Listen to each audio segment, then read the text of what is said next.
Boom. What? Boom. You got it? Yeah. See if anyone comes on. Or if it's just you and me. We got one. That's you.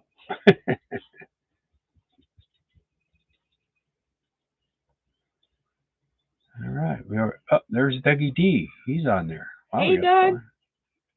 Hey, Doug. And Mark's here tonight. Tornado watch. Yeah, it's always fun. There's the little tornado right over there. It's not cold. Very warm. Yeah. See, right now it's 74 outside. It's 81 in here.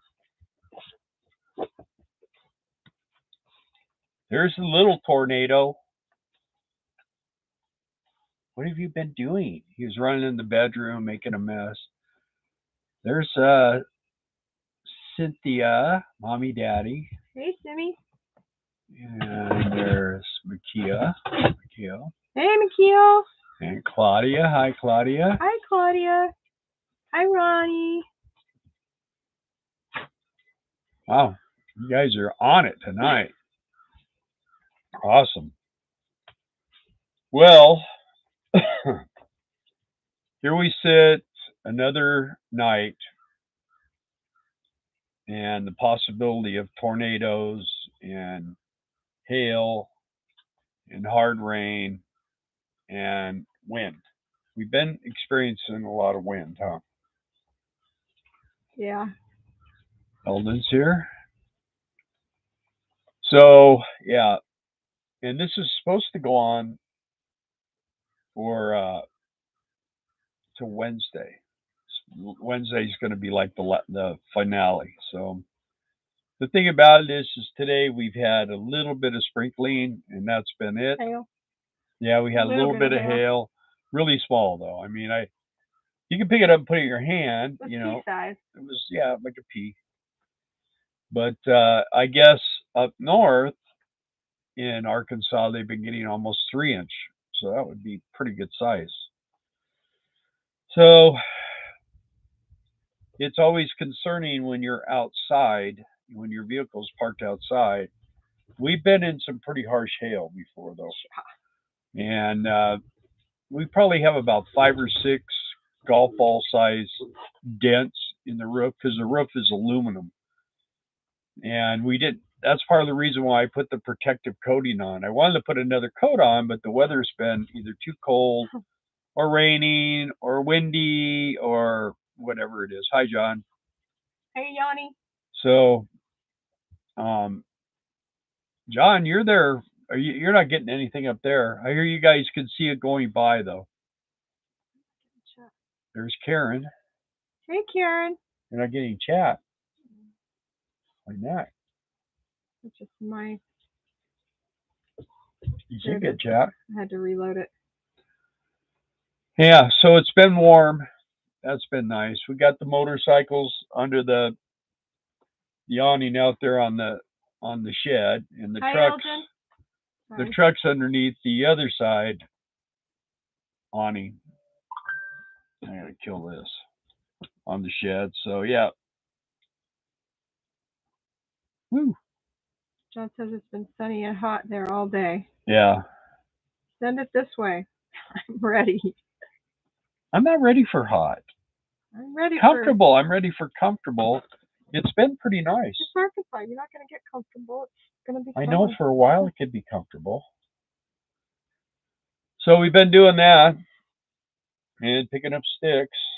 We've had a bunch of fires this week. That's been nice. We like having fires. I do. Hey, Mark. 2 eggs in a basket. Diana. Yeah, I don't have them popped up on here. Right there. Right below John. John's got like 4 in a row. I'm going to show 2. No, yours is moving slow then tonight.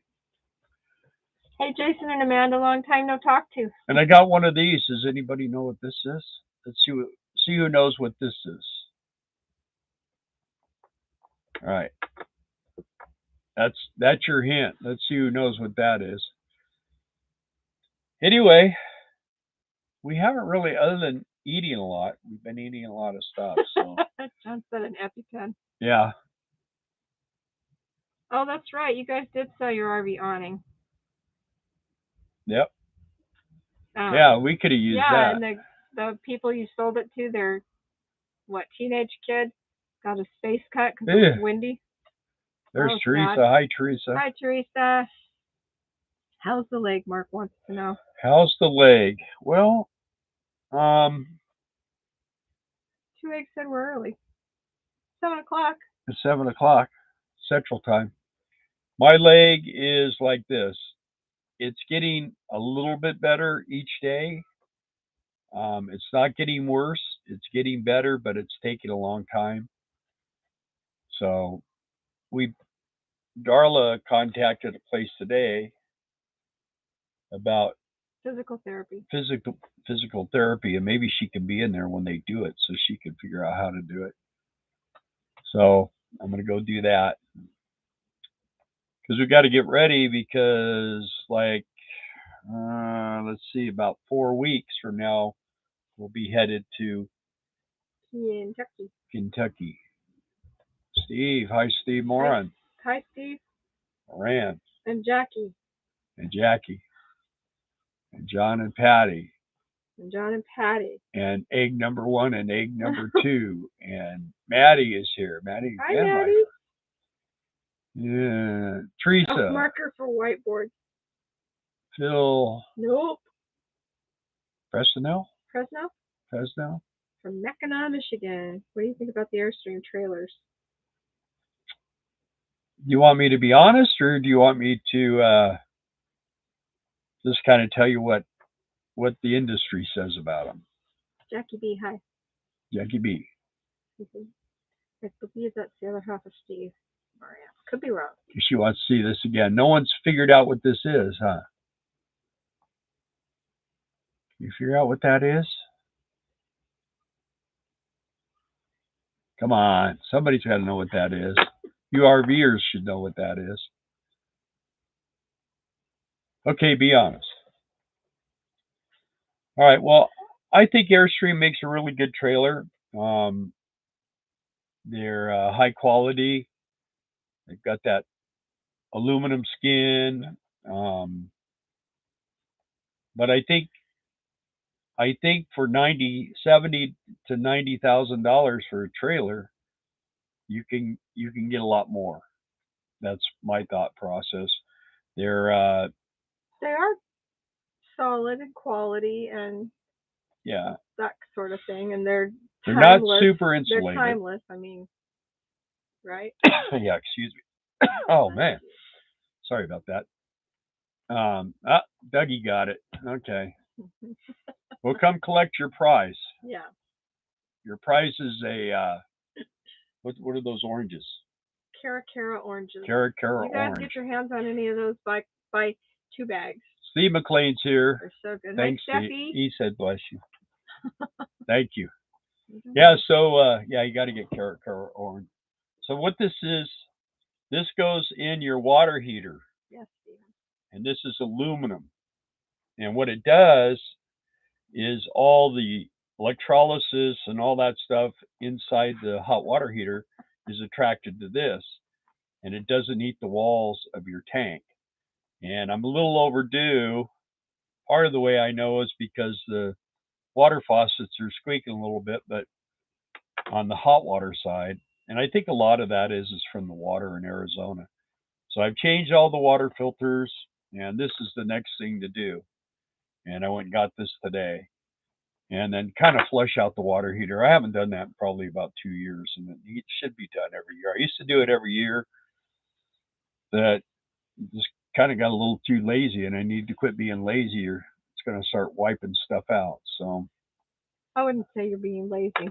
I'd say you're still in recovery mode. Yeah, but I mean, I should have done this probably before we went to before we went to Arizona. You're lazy then. Yeah, I'm lazy. It was funny when people were guessing because Maddie said it's to write your name on military clothes. See, and here's the instructions. You ever seen? I Look like at that. look at these instructions just to screw a thing in, man. You think he'll read them? Nah, done it a million times. I've done it probably 7 or 8 times. Dougie says, "What do you think of water softeners?" I mean, if you're in a place where you're kind of staying all the time and it's got really bad water, I would. You don't need a water softener here. If the water gets any softer, you never get anything out of your hair, huh? Yeah. Water here is. I mean, I wash my truck and everything, and I don't dry anything. Water is spot free when it comes out of the faucet, which is wonderful. It's amazing. Really wonderful. Very amazing. So I can wash the motorhome. I don't have to dry it. I do want to put another coat of that liquid rubber on the roof. I think that would be really a good thing to do. At first I was a little leery of doing it because once you do it, you're kind of committed for life on that. But man, I put it on there and man, it really made it nice. What? Jason says, talking about the anodes, the adenoids.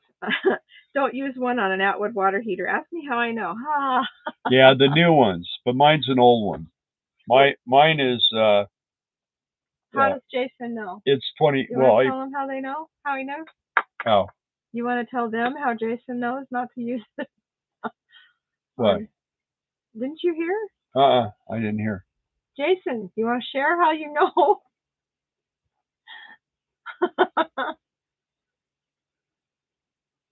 We did redo Jason. Jason is 2 eggs in a basket. They're sitting across from us.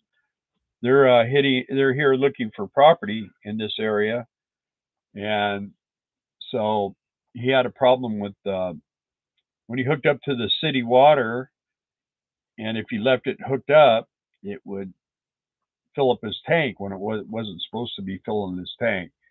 So we did it like mine and put the individual valves so you can fill your water tank and have the water in the house running while you're filling the water tank, or you could whatever you want to do. Just makes it real convenient. So just don't forget, Jason, to turn the city water valve to off and the tank water to off. Otherwise, when you turn the water pump on, you'll be running water out on the outside. So they put a anode in the hot water heater on their rig, and it's stuck in there. Oh, and it's fused in there. Yeah. Yeah. Well. Yeah. The water heater is aluminum, and the anode rod is fused in the tank. There you go. I could probably get it out of there. Just have to work it back and forth. Just keep working it until it walks out. Just got to take your time. Go real slow. If you put Teflon tape around here, that should almost act like a lubricant for getting that out too. So it depends on whether you did that or not. It still works. What? Hey, Canadian Twig, welcome. Yeah. That's what Jason said. It still works. Oh well, it will work. The only thing is you can't drain the tank, and sometimes, I mean, like I say, I'm stretching it to like 2 years, and that's a long time for me.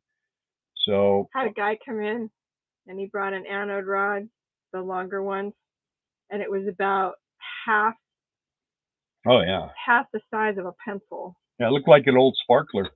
But it did. And that's the one, because our water tank on this motorhome is 10 gallons. It's what they call a 10E. And I could use the one that's about this long, but they didn't have it. He said the cap snapped off. The top, really? Uh-huh. Yeah. Okay, well, you're in trouble then.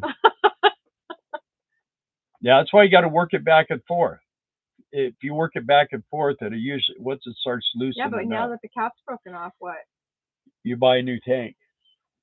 That's how you can. Time to sell the motor. You can drill it out, but you got to be really careful how you do that too. Once you get it to a certain point, you can go in there and kind of just and peel it out of there. Because the threads are aluminum. Well, see, this thing goes inside it where the threads are. So this is probably all eroded by now. Well, I don't know. How long ago did you put that in, Jason? I'd have to look at it and see what it is. They actually coat these now. They have a coating on them so that it prevents that from happening. So there's just a lot of you shall use it until it dies. There's a lot of corrosion in there if you don't change those things. But on aluminum tank, you don't have to put one of those in. We have a stainless tank, so you do. I am planning on getting a new water heater. Where'd she go? Okay, new water heater. Want electric LP. Yeah, that's what I have. And coolant. Runs on the engine coolant. It runs on 120 and it runs on propane. Don't forget to like and subscribe. Thank you. Thank you, Maddie. Yeah, let's see. We have a plastic cap on there now. Okay. What, the thing just fall inside? Is it just hanging out in there and you put a cap back on it, or did it just tear up the top? Because if you pulled it out and it's not there, then what happened is it ate it. Teresa, why do you need a new water heater? For the potato or for your new one?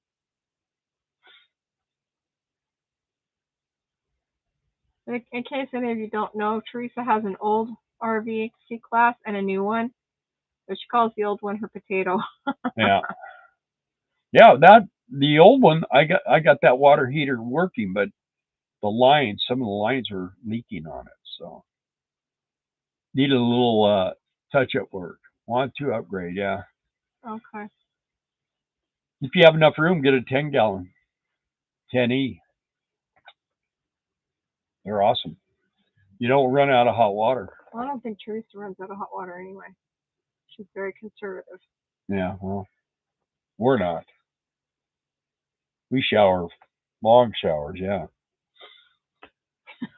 So anyway, that's one of the. So I've rebuilt this water heater, all the electronic part of it. I've done that a couple of times. What a lot of the problems is when you start working on the electrical side of it, it's usually the wires are too small and the connectors are not the right size connectors. And I did battle with it for a while, and because I was replacing this with the same size wires, and as soon as I stepped up to a heavier wire, I fixed it. And I got it where I can adjust the temperature on the electric. And then we hardly ever use the gas. Yeah. Because Jason said it tore up the top. The rod is still in there. We just used the plastic cap to seal the tank. Oh, okay. With 6 gallons, I never run out, Teresa says. Be right back. I have to check the pork roast. Jason and Amanda. No, that's John that said that. Pork roast. Oh, no. Okay. What? Okay. Did you make enough for us all? We had scrambled eggs. You had scrambled eggs. I did. Well, I had my leftover chicken wrap from yesterday. We had the street tacos down there. Street tacos are $1 a taco. And they're really good. They're really good. I get the carne asada, and then I had the chili relleno, which was $3.99 if you got a chili relleno, but if you got the special, which came with beans and rice, it was $2.99. I said, well, give me the one for $2.99. So they gave me that, and I didn't eat the beans and rice. Right? Right. And I saved $1. It is starting to darken up outside a little bit, huh? The clouds. The sun did shine for a minute here today, but yeah, it's been. Let me see something. We decided we were going to make a video, so it decided to rain. Yeah, we're going to try to make a really cool video the other day. Yeah, we're going to get hit pretty soon. Look at that. That's coming at us. Yeah. But there's some scary stuff on that. Can't see it. Huh? No. No, can't see. Not very well. Oh, I'm looking at my screen here. That's us down here. That's what's coming at us. Somebody on Facebook today for the local area said, "Are you guys freaked out about the weather like I am?" And 9 out of 10 people were like, no, not really. Storms are storms. They blow in, they blow out. You know, I was watching a video the What other. did that man say today at lunch, Frank? That the tornado hit his backyard or part of? Oh, tree fell on the car they just gave his to their son's son. car. Yeah.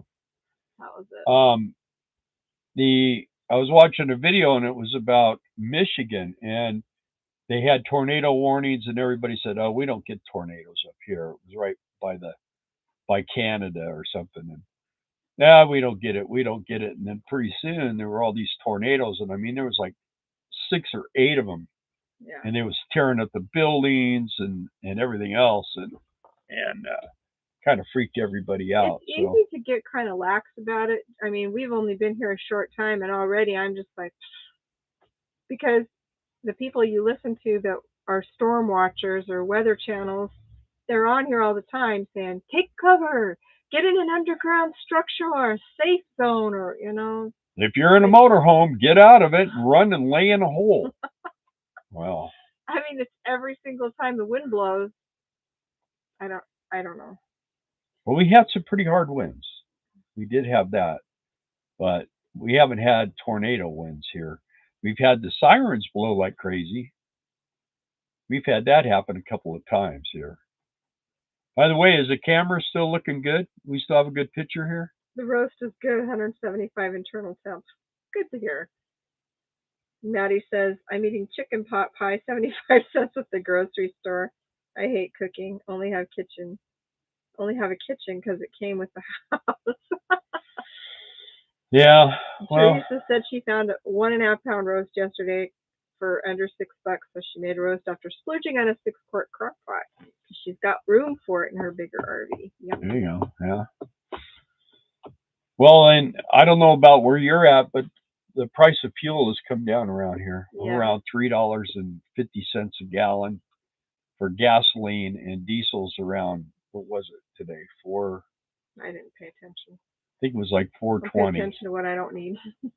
Like need it right $4.20, and they're saying that the price of oil came way down per barrel, so it should only take like a year for them to lower the price of gas and diesel. Right. It takes like 5 seconds to raise the price, but it takes a long time to lower the price. So they got to pay for Teresa's new motorhome down there in the oil fields. But yeah. Wow, there's 24. Look at that. Here in the Pacific Northwest, no tornadoes, just earthquakes and tsunamis. Yeah. There's hazards everywhere you go. You go down to Florida, it's hurricanes. With earthquakes, they can't really predict them. I mean, they do. They get on there all the time, and they're like, we're overdue for an earthquake, a major earthquake. Well, another bad thing up there is fires. And it's all the way to the coast. Yeah. Like Washington, Oregon, California. It didn't used to be like that. Even Idaho gets, and Utah can get bad fires. So. Colorado has some bad ones. Here we can't get a fire going. I mean, it takes 4 gallons of diesel fuel to get them fired up. It's crazy. Yeah.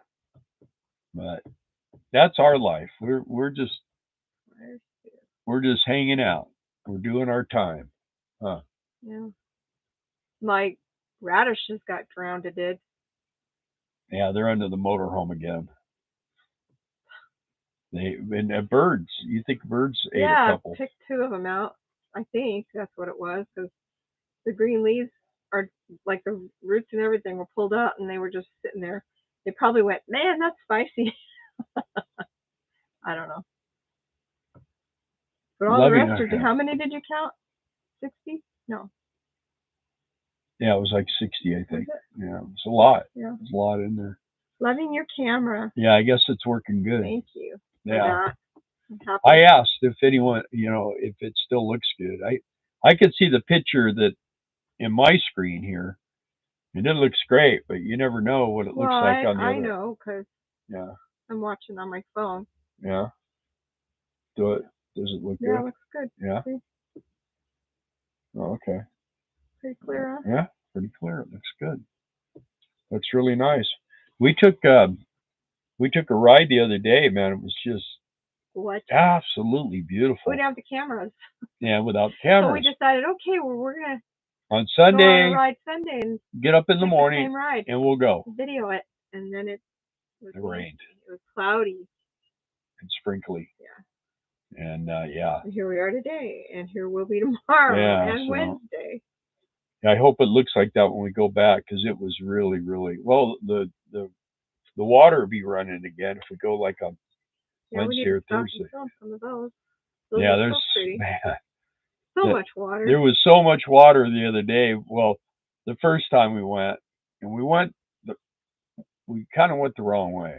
The second time we went backwards from the first time, and it was much better because the road's better coming the other way. So anyway, there were nowhere cages. And we're on the word cages. I think he's on the dash. Yeah, he's up on the dash. Watching the birds and the squirrels on the dash. Yeah, he's behind the curtain. He's behind the curtain. We put our last roasted Anaheim pepper in with the roast. Yum. Yeah. Sounds good. There's the Anaheims. That's what I make my salsa with, is Anaheims and jalapenos. Yeah. You need to grow some of those sometime. Yeah, you should. So you always say to me, yeah, you should. I will, but I'm not going to be I'm here. going to put this in, and you're going to grow Anaheim peppers. And then leave. Yeah. Well, we got everything. You know what, though? When we get back in July, I can start gearing up to do some winter crops. This will be here. We got a nice setup back here in the back corner for setting up a garden. But if the birds are going to come and get it, well, you got to put tubes and netting over it so they don't do that. Yeah. Just put an electric fence. Zap them. Birds don't climb fences. How are you doing with sourdough? Actually, she got it finally. Huh. Hi, Idaho Hillbilly. I don't see him. Oh, there he is. Howdy. Do you sell your salsa? Do I sell it? Yeah. I normally don't sell it. I usually just it's make hard to it ship. kind of give it to people around me, you know. Yeah, the sourdough, since you asked, I wasn't going to bring it up because you said I talked about it too much. She figured it out. I figured it out, but it tastes okay, but they need a little higher temperature. It did not brown. I mean, it literally looks like the dough I put in, only it raised like it's supposed to. It raised really nicely. But it's cooked. It's cooked all the way through. It's just, it looks like a raw piece of dough. Yeah, but it tastes fine great. When you put it in the toaster, because you tastes really, really good. It gets brown then. Really good. I'm thinking of trying it. You should. It's challenging. I'm not going to lie to you, but it's kind of like, I will conquer this. I will. Doug in the meantime, you get to enjoy the taste of it when you have minor successes. Doug, why do we need chickens? You tell me why we need chickens, and I'll go get some. Fertilize the ground. We can get all the free fertilizer we need. Right? I don't know. Yeah. Where? Well, when eggs. Well, okay. My brother has chickens, and we get free eggs. Which we need more of again. So we just go over to his house, take the old cartons back, and we get like 2 or 3. And they eat bugs. Dozen eggs. There's KG right there now. He's right there. He's in his bed.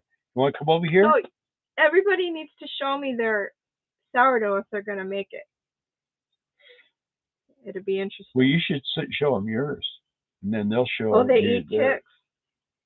What do? Chickens. I know, but they're not going to be where the ticks are.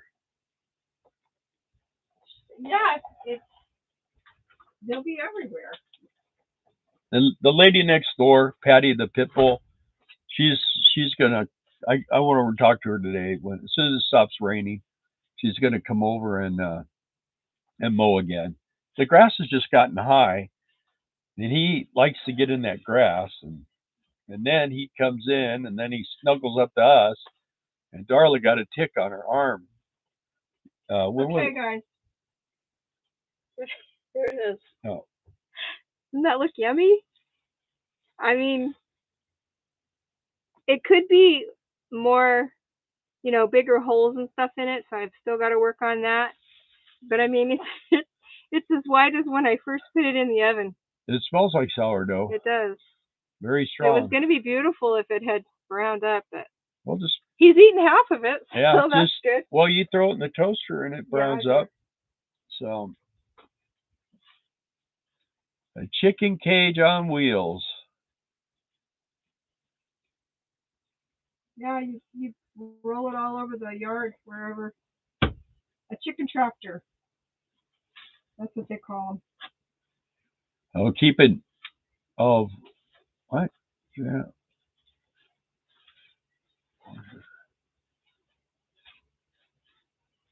Well, the chickens around here, yeah, there's a lot of dogs here, and they tend to start getting into the chicken thing. My brother he redid his chicken coop because there was one dog that got in there and killed all the chickens. So he's got a whole new thing of chickens, and the coop's all redone. Hi, Johnny. It's inside his barn. Yeah, I made a loaf. That same dough recipe, that's another thing. There's a bazillion different recipes, and I finally found one that works. Because the first two loaves I made, they were really, really, really dense. Yeah, let me get this. Same recipe, so I changed the recipe. You won't come on my lap unless I have the blankie. Anyway, you can make flatbread, ciabatta, focaccia. There he is. Loaves of bread, dinner rolls, anything with that same recipe. What do you see? What are you looking at? Yeah, no blankie, no cage. Yeah. Dig up flower beds, poop on porches, keeping them alive at night is tough. Yeah. You have to lock them up in a chicken coop. And the thing about it is my brother has them, and I mean his chickens lay a lot of eggs, and they always have a bunch of. So we just go over and he always says, "Yeah, just come get them." There's Charlie Porch. Hello. Get one of those flame things to brown it, like a blowtorch. I have one, but that might end up being a. John, I'll take that recipe. Thank you. I'm gonna try it in the crock pot. Yeah. So I was making some loaves of bread one time when we were Garden Gate down in Texas. I put it in my crock and put that in the oven, and it worked really, really good, but it wasn't sourdough. It just was like a straight up chicken bread. Yeah. Everybody wants to see you. You're not turning around. Probably looking for the cookie man. You need to turn around. You see his ears? They're right there. That's his bread. They call that a blaze. That little looks like a little flame on the top of his head. He's looking for the cookie man. And then I did a video on him. Hi, Vince Simmons. And nobody hardly got watched, huh? Because if you look at him straight on, you can see his little Fu Manchu. Look this way. Look over here. Look over here. You can see his little Fu Manchu on both sides. But if he turns his head sideways, it kind of disappears. It's more apparent in person than it is on here. It seems to pick up this. Just a fascinating guy. Yeah. And then there's his belly. Yeehaw. Big belly. Big belly. Had a bath yesterday. That's always fun. Johnny says brother has guineas and they sleep in the trees at night for fun and quacking when scared. Yeah. Guineas are good, and they eat ticks too, because they're like chickens. Well, I can get the fertilizer, and I can get the eggs, and I don't have Idaho Hillbilly, more chickens than meat rabbits on the way there. Yeah, I watched your video the other day where you're talking about a friend of yours has them. I had a friend who had them, in a cage, and he would go out there and shoot them. And we're not going to talk about him. yeah, he was completely unethical. Well, I mean, He you was. know, you got to do what you got to do, but all the other bunnies had to watch one get executed. And he didn't have to do that. Yeah, it was not fair. Anyway, both my dogs have beards. John says. John just got 2 Schnauzer babies, brothers. They're cute. Yeah, a brown one and a white one, right? Mm-hmm. Yeah. Finn and I forget his other. In Idaho Hillbilly, another thing my brother has is he has cattle and he has hogs. So. Finn and Hobbs. Huh? Sorry. Finn and Hobbs are John's dog's name. Oh yeah. So yeah. So. Yeah, he has hogs. Show hogs. Show hogs. Just had what, 11? They had 13. One died at birth, and the other one they found dead after it was born. He's got it in this metal tube thing that she can eat, and she's laying down on her side. She eats and drinks, but she's basically just a giant milk bottle. Yeah. For these little pigs, and because when they were little, it's, I don't know what they call it, but it's kind of like a chute that she walks in. She can stand up, she can lay on one side or the other, but it keeps her from laying on the babies. Yeah. So. And I mean, he knows what he's doing. He knows all this stuff. I'm just saying, it was just walk in. This kind of looked like, you know, it's in a restraint, you know. But yeah, he's pretty good at raising stuff, and the thing about it is he wins a lot of stuff at these fairs and stuff. His kid, he has 4 kids, and they've all grown up in 4-H and fairs and shows. And when is KG's birthday? July 27th, I think. Yeah. Couldn't remember if it was the 26th or 27th. I need to look that up again. I could call. I have it on his papers. Yeah. He's not papered, but the little shot record, you know. We could have had papers, but why? Why? He's just you know, we got him fixed. And...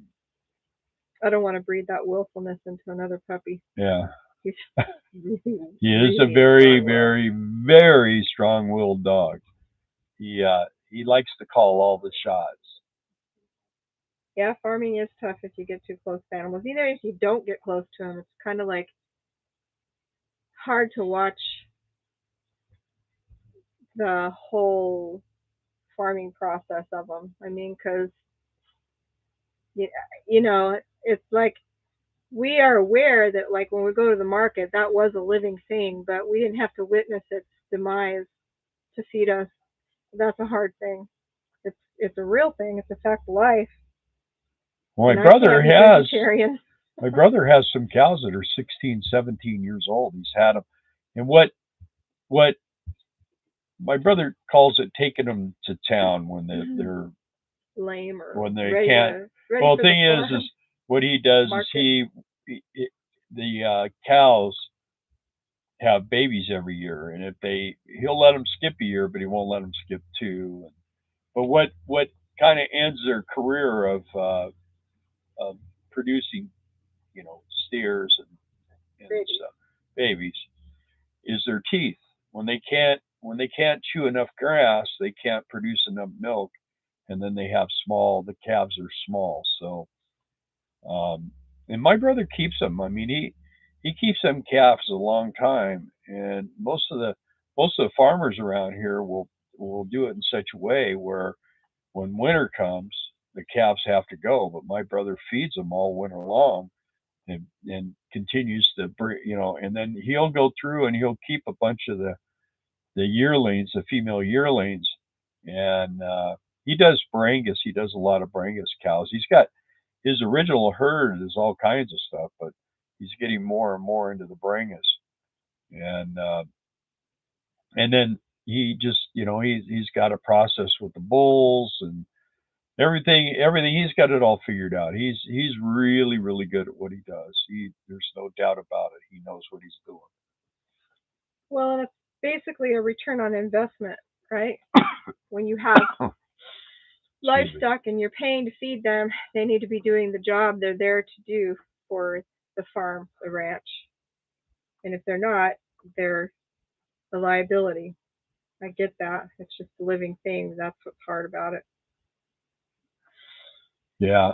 For those of you guys that haven't gone over and checked out Idaho Hillbillies channel, it's interesting. He's a patriot. He's a patriot, and he's I guess you would call him a prepper.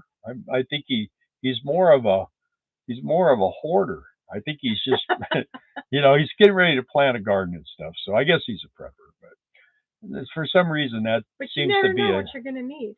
Yeah. You know? Well, and if you got room for it. The trouble we have is it would be great for us to do canning and all that kind of stuff. We got nowhere to put it. If we could get the shed done out here, but timing is not right for that yet. So maybe when we get back from we got to go do this firework thing, and then when we get back from that, I'm hoping to maybe actually start on the building. If I can do that, then I won't be in a big hurry to get that done. But if we're not going to start, I found a really good guy. He's going to build. I call it a pole barn, and they're like telephone poles, and they do the perimeter and everything, and they put the metal on it and the whole thing. And then when everything's all done on the outside, then they come in and they pour the slab inside. Well, while it's all built. They add poles first, and then they attach the metal housing outside of it. Yeah. Yeah. And then he does a spray on foam, and he's going to talked about skylights and everything, and he's going to do the whole thing from start to finish. Idaho Hillbilly says junker reseller. That's right. Junker, yeah. Yep. Well. Yeah, Johnny, he's always been in Arkansas. Your brother. Yeah, he was born and raised here. And Idaho Hillbilly says we had hogs for years. Our daughter has 8 hogs, and I have lots of cattle rancher friends. Happy to hear you have some connections in these crazy times. What I used to do when we lived in California is we had an electronics company, and I was an electronics junk man, and I would go into these companies like Marantz and Serwin Vega and PhoneMate phones and Majestic Car Stereo and all these companies, and I would go in and say, I buy defective goods, and they always say, well, we don't have any defective goods, and I go, oh yeah, well, I have cash, and they say, well, we might have a few, and then pretty soon, well, can you come back next week, and pretty soon I'm going there all the time, and I did deals. I bought a lot of defective goods, and I would sell out. I mean, like every week, huh? We fix them, we clean them up. Yeah, we had techs. Put new wiring looms, new knobs, whatever they were missing, face plates, brand new boxes they'd give us. Well, we used to mark them that they were B goods and sell them. We used to have 2 retail stores, and we had one that was just a car stereo place, and we had an installer and stuff. And that's an interesting story. But anyway, and then we had a big store, and we did home stereo and TV and everything in there. And some stuff was new. A lot of it was reconditioned, refurbished, whatever you want to say. And we had 40 employees, and that was killer. That was. Hey, Johnny, where are you? What state? No, raised chunkers, pheasants, quail commercially, and chickens, rabbits for home meat. I'm the Home Depot. Yeah. Here. Yeah, that's a good thing to be. If people always come to you, I mean, I have a storage over here, and it's full of all kinds of stuff because I work on motorcycles. I'm working on a bike right now, but it's sitting down there under the cover until it stops raining because my tools are up here and the bike's down there. So when I can bring it back up here, then I'll work on it here. But all the stuff I have pretty much in that storage is all tools. Mm-hmm. And you sell your tools and then you're done. So, and I've got tools that people don't have that I can do all kinds of things on the older bikes. So I don't want to get rid of any of that. I sold. Yeah. Oh yeah. Wow, that's weird. I don't know if because the sun's going down. Yeah, I think so. But yeah, I sold all my old motorcycle parts, and I mean, we always had a crowd when we went to the swap meet in Long Beach, California. And we get there, and I mean, people would be climbing in the trailer. I go, hey, why don't you just let us unload and then Before come we were back? even open. I'll never forget one day there was this guy, and he would always come over and he'd look at something and, well, what do you want for that? Well, I want $50. Well, I'll give you 10. I go, no, you won't. Okay, well, I'll go 15. I'll go, no, you won't. And he'd go, well, he'd set it down and he'd walk away. Well, one day I had these really nice risers for a Springer, old Springer, like a 36 or 37 knucklehead. Ohio. And he comes over and he looks at it and he goes, what do you want for that? I go, I'll give you a deal, $60. He goes, I'll give you 20. I said, I'm not going to take 20 for that. You know what that's worth. He goes, all right, I'll go 25. And I said, no, he set it down as soon as he said no, another guy got it and said, I'll give you $60 for it. He's like, oh man, that was the deal of the day. I go, well, you played these games with me. I know what this stuff is worth. What do you think? I gave him a really good deal. Those risers were worth a lot more money than that. At that point, we were just trying to get rid of stuff. Johnny says he's from Ohio. Oh, he's in Ohio. Born and raised in Arkansas. Lived in Monroe, Louisiana. Selma, Alabama. Ashland, Virginia. Xenia, Ohio. Columbus, Ohio. And Cleveland, Ohio. They have a song like that. It's called "I've Been Everywhere, Yeah. Man." Family in Fayetteville, Little Rock, and Whitehall. When I was 6 years old, my dad. Thanks, Cynthia Young, for the reminder for you. Thumbs up. Brought home a Boston Bull mixed puppy that would, what is that? That would fit in his hand. It oh yeah, to be a large dog. Yeah. Well, Katie's pretty big for a Boston. We thought he weighed more. We took him to the vet a week or so ago for his rabies shot, and he's 22 pounds. We thought he was 26. You thought he was 26. But why did I think that? I don't know. I wonder if... I thought he was around 20 pounds is what I thought. Because I weighed him a couple times. Unless he's in bed. What? Unless he is in bed. Then he's 200 pounds. Yeah. And he's about 10 feet long and 8 feet wide. You guys know how that is when you have a dog or a cat in bed with you. Yeah, well, Little Rock and Fayetteville got a little action today, but it wasn't too bad. That Clarksville and that area got it really. They were. That's where the tornadoes were today. Let me see if there's anything going on here. Let me check my little. Well, it shows we're supposed to be getting rain. So we were in our little town. And when I say little, I mean 324 population. I think it's 326 now that we're here. 384. We were at the little cafe over there eating lunch. Yes. And there were 3 horses that walked across the main highway with traffic going back and forth and every which way. Yeah, they came around. They came down like they were coming from Oklahoma. Yeah. Came down this hill on the pavement, made a left-hand turn, went across the street, and we're running down the street. And then when we were done eating, we got in the truck and we started driving around. They weren't running, they were trotting. But... And there was a wreck. Yeah. And this car ran into the back of this pickup. And we're like, oh, man, and the people at the Mexican restaurant, it was right in front of there. They thought the lady crashed into the truck because of the well, he was slowing down. Yeah. And she ran into him. And then a little while later, out in front of our place, because we're like 2-3 streets off, here comes 2 guys walking 2 of the horses. So there was one missing. So I don't know. The littlest one, huh? Was this the littlest one that was missing? It was the brown one. It was white and brown, and then there was I don't know. They were all pretty good sized horses. I don't know. Anyways, it was like big excitement.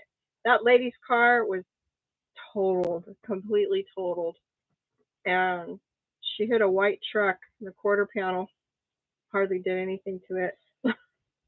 Well, she hit the truck in the rear bumper, and it kind of pushed the bumper down. They were looking at the bumper, and the front of her car was up to all the the way to the windshield. windshield. So Yeah. she must have been.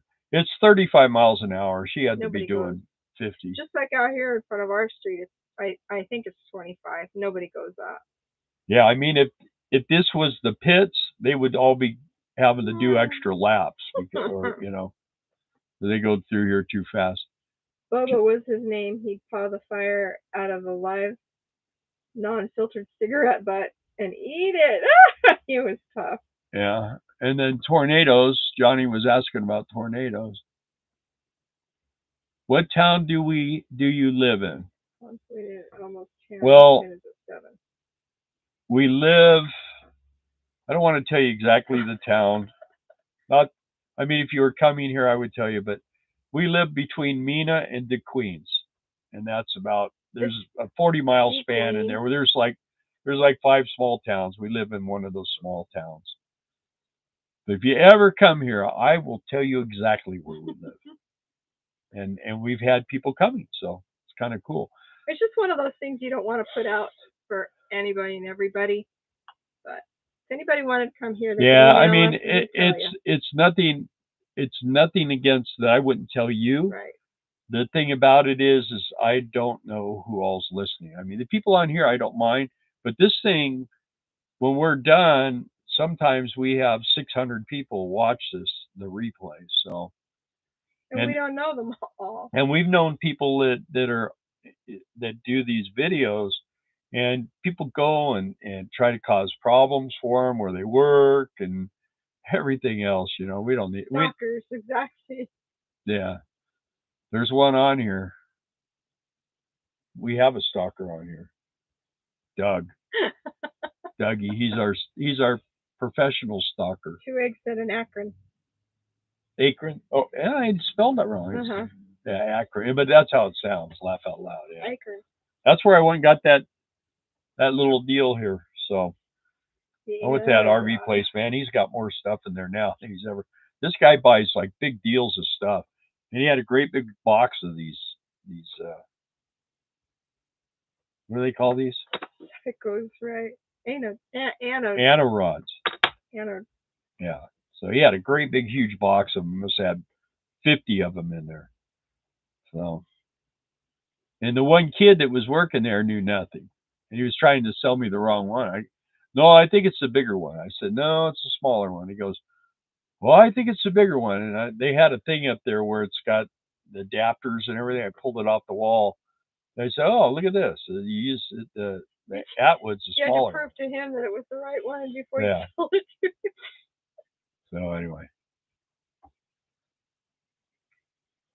we're gonna be in trouble with some of these young kids if they don't start getting some knowledge. It used to be when I was, well, some of the older guys here will know, you go get a job and they would put you with somebody and you would be basically fetch this, fetch that, but they would teach you things and show you how to do things. And then eventually they say, well, here's a wrench. See if you can hold this in your hand. Okay. Yeah. All right. Well, you look like you can hold it. Go over there and see if you can get that bolt off, And, pretty soon you're buying tools, and next thing you know, then they start giving you jobs and you start making better money. So, and that's how I learned how to work on cars. But I got into service writing pretty quick. So, I mean, I still worked I actually went back to working on cars and back and forth, but service writing for me was what I like to do. Johnny says, new guy who bought stuff from Walmart and resold to flea market sellers. Yeah, I watch some YouTube channels sometimes where people do that. If you do that discount aisle. Yeah. Yeah. They have 8-track tapes in there, and Mr. Clean. And a week later, you're in big debt to Snap-on. Right. Yep. Well, I bought my top box. I think I spent, I think when I first started out, I bought about $1,300 worth of stuff. And then after that, I just bought a little here, a little there. And then I went to Sears and bought a bottom box. And that thing was not good. Now I got I've got a really nice top and bottom box, and They're not together right but now, though. I still like to go to Harbor Freight Tools because you know sometimes you got to make a wrench that works around corners and stuff. You don't want to use your Then you don't want to expensive one. bend heat up and bend a snap on. You go get the cheap Chinese set. You get like 50 wrenches for $8 or 29. something, and you heat them up and bend them over, and then you got a special tool. And when they're all bent up and they have a purpose, then you go buy another bundle of them. America messed up dropping shop in high school. True that. Yeah. Well. It's crazy how many people don't know. Anyway. Yeah. And Well. what's going to happen when we can't afford to buy new all the time anymore? We're going to have to fix what we've got. People are going to come to me, and they're going to pay me to fix them. People don't know. Yeah. Good luck with that. They'll pay them in chickens. I've always kept my tools. When I was doing service writing and different things, when we had the electronics company, when we lived in the mountains, and you should have seen me get. We had to go up 3 flights of stairs to get in the door, and then I wanted to put the toolbox in the upper bedroom, which was on a 3 level. And man, it took me. I had to take all the drawers out, and I gotta say, this is a sign of young and dumb. Yeah. We bought that house in the mountains, and it had 31 stairs to the front door, and then it was tri-level inside. What were we thinking? We were thinking that you weren't going to get pregnant, and we would have a wood lift to the fireplace, but we didn't have. You got pregnant, and we didn't have a wood lift. So every day she go, "Are you going to bring me up a barrel of wood?" Okay. So, in fact, Johnny Combs right there, he knew us then. He sure did. Yeah. Would that be a chicken barter? Chicken barter, absolutely. Yeah. Harbor Freight is great. Yeah, I said, how are they going to pay you? And I said, oh, they'll pay you in chickens to fix their old broken stuff. Well, you know what? Yeah. I've heard about that, from when I was a kid. The older people when we were kids used to talk about the Great Depression, and my grandparents, they raised chickens and they sold eggs, and that's how they were able to buy meat and different stuff. So, and they lived in the city of Bell in California. So they were mom's parents. My mom's parents. Because your dad's parents lived here. No, my dad's parents lived here, but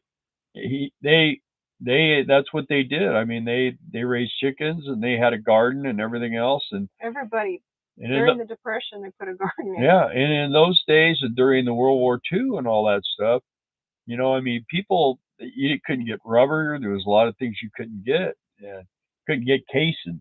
That's that one guy. Someone asked me if I watch him. Yeah, casings.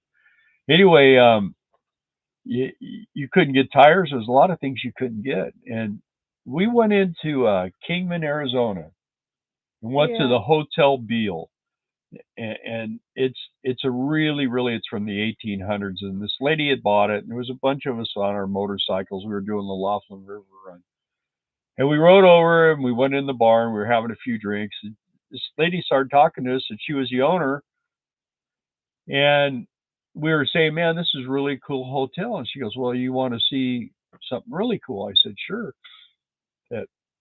Oh, man. Oh, it's pollen here. Anyway, she goes, well, hang on. And she goes over and she grabs a hold of this great big safe and she pulls it around. And there's a stairway that goes down under the building. And she goes, hang on, I'll be right back. And she went way down in there. You could hear her. And then all of a sudden, all these lights came on. She was turning the lights on. And there was a J.C. Penney store, and there was a fix-it guy that fixed toasters and all this stuff, and there was a bar and a restaurant. Yeah, they had a lot of lamps and toasters and irons and stuff you couldn't buy. So if it broke, you had to have someone fix it. And this guy and he just left everything there when he was done. And they used to run the Chinese around. That thing went all the way. That there was a tunnel, but they blocked the tunnels off. But they used to run the Chinese all around the town because the railroad came through there. And when the whatever, I don't think they would be called ice or anything, but when like that type of situation came in there, they would be The down government. under the ground. You know, it'd be down in there. And in the summertime, when it was real hot, a lot of the stuff would close above the ground, and people would go underground. So it Because was cool. the tunnels went across the street to the other businesses across the And they street. went all over town. Yeah. They were all interconnected. It was interesting. It was very interesting. Brad's here. Hi, Brad. Gas stamps. Hi, Brad. Diana was earlier up there. Oh, yeah? Gas stamps. Now you're dating yourself, Brad. Well, I remember when they used to have the gas wars, and of course, when I started driving, gas was around 32, 33 cents a gallon. And but when I was a kid, I see my mom, she would pay like 20 cents a gallon and stuff. So. I remember the cheapest I ever remember seeing was 28 cents a gallon. And I had a car that got like 5 miles to a gallon, so it was it was bad back then, because you know, $5 did a lot back in those days. Now, like, it's like every couple of days it's $200. I got it. $200, $200, $200. I didn't know there's no shop in school anymore. Yeah, practical skills are very important. They are. Well, they don't teach the girls to cook anymore. No home ec, no sewing. Yeah. Yeah, they teach the girls how to be boys and the boys how to be girls. Oh, here we go. I'm stopping. Look, Jason just kicked off. He just muted you. Johnny, I remember 27 cents a gallon in 1971. Really? Yeah, that's about right. 27 cents a gallon? I don't know. I remember diesel back in those days was like dirt cheap. Dirt cheap. They used to take it out and dump it in the ocean because it was just a byproduct. And then all of a sudden they started building diesel cars in the late 70s, and man, all of a sudden the prices of diesel went way up. They had a bunch of dummies that Just remember my folks talking about gas stamps. Yeah. Johnny said carpool of Monroe, Louisiana to Cambridge, Ohio with 2 Hong Kong guys. Jason, okay, have a good night. You're not going nowhere. I'll tell all your deepest, darkest secrets. We stopped in Stuckey's and I could not get them back in the Maverick. I had a Maverick. She had a Maverick grabber. Yeah. I loved that car. And there's a Maverick over here, and I don't know, I'm half tempted. But I can make it a grabber. Believe me. I may not have the little hood scoops, but I'll put a big one on there. I'll put like a Mustang Diesel scoop. was cheaper than gas, yeah. Oh yeah, diesel when gas was like 40 cents a gallon, diesel used to be like 15, 20 cents a gallon. It's cheap.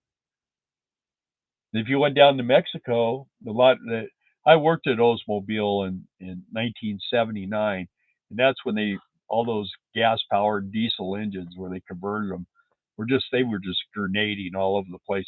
But these sales guys would have these big fuel tanks put in the trunks, and they would go down to San Diego and go across into Tijuana and get diesel fuel for like 5 or 6 cents a gallon. And half of it was water. Johnny said he stopped at a Stuckey's and couldn't get those 2 guys back in. He said sign on the road said plant ahead, and they couldn't understand how a factory could be the same as a plant. Yeah. We have that sign too, and she can't figure out where the plant is. Yeah. I keep telling her it's where the wood. But it's like it's way further down the road, and it's on well, you don't tell a diesel truck when they're right on it. You got to tell them ahead of time. Let's see. 64 Dodge Dart. Loved it. My first car was a 1960 VW with a 36 horsepower engine, and my next one was a 1970 Plymouth GTX 443 Deuce. Oh, there you go. 12 cents a gallon in 1970, Brad. Yeah, I had a 65 fastback Mustang. My first car was a 66 coupe. And then I had the 65, I had a 67 that was a race car, and then my 66 was my street race car. And then I had a 69 Nova SS, and then my '78 Ranchero GT, and then I had a Pinto. That's what Steve says. 72. I had a Pinto, the bomb. Yeah, I had a '72 Pinto with a 2000, and it had all the Spirko racing stuff from Ford. I worked at Ford, and one of the service advisors bought this car brand new and took it right into the shop, and they built this whole engine and everything. That was a fast car, huh? Mm-hmm. So I blew a transmission out of it car. 10 times, and she got it once. So I finally figured out why it was doing it and fixed it. Let's see. First car was a '64 Dodge Dart. Loved it, Teresa said. Yeah. Grabber was a 56 good Fairlane. one. I only had a radio. First car was a '56 Fairlane. Cost me $100. I worked with a guy that had, it must have been like a '67. It had the dual lights. And he had a 396 pack with a 4-speed. That was a pretty good running car. Johnny said second car was an MGA 61. MGA? I think that's a British car. I think that was an MGB. I don't know. Well, there was an A and then a B, I think. Referral? I don't know. Teresa said that car was my shop class with Dad. And dads should teach their girls too, I think. But a lot of dads don't know how. So. Yeah, well, I taught my girls. They could, and they rotate tires. And my kids all learned how to drive on a stick shift, and it was basically kept the boyfriends from driving their cars because my girls always had nice cars. Their first car, we bought this little Ford Probe, and we painted it in my motorcycle spray booth, so we could only do about 3/4 of it. We had to back it out, turn around, and finish spraying it. But we got it all. I put spoilers on it, hood scoops, and it was beautiful. We painted it up real nice. And my oldest daughter, she drove it until the youngest daughter was getting ready to drive, and then I got the oldest one a Mustang, and then the youngest one got the Probe, and then I bought her this really awesome Mustang. Had no miles on it, was all tricked out, and I got a really good deal on it.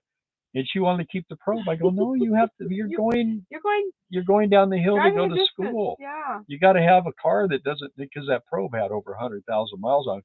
But it taught like 2 or 3 other kids how to drive. Huh? Another family bought it, and they passed it on. Did the same thing as us. That car was British with plywood floors. Yeah. Yeah. Hey, Rhonda. Yep, bobbing and weaving, dodging the tornadoes. Exactly. Probes looked good. They did. They were nice looking cars. Yeah, and I put the Mustang GT hood on it, and then I got an Escort spoiler, and I cut it all down, and I fiberglass nuts into the thing, and mounted it on the deck lid, and we painted it like a really nice gray. Huh? It was a pretty color gray. And striped it. Yep, it looked really nice. Eric Jones, welcome. Says I had a fast Barracuda Fastback. What year? What year, Eric? Sam loves coffee. Hi. Manual trans is the best until you hurt your leg. True. Oh, I drive with mine. My truck is a 6-speed. I drive it. Yeah. Johnny, third car was a '66 Mustang. Maddie said, I taught all my kids how to drive on a stick and didn't tell them there was something easier to drive for years. Well, you know what?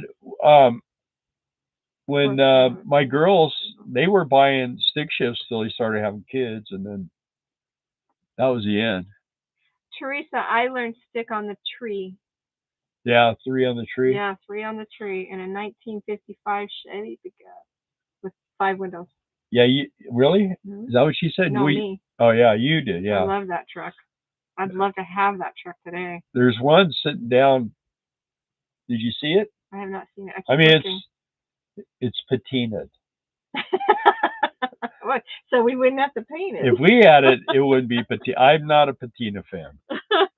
I'm the type of guy that if I'm going to have a hot rod, it's going to be the shiniest car at the car show. That's how I am. And I will say that truck that I learned how to drive on belonged to my mom's husband, and he bought it brand new. Yeah.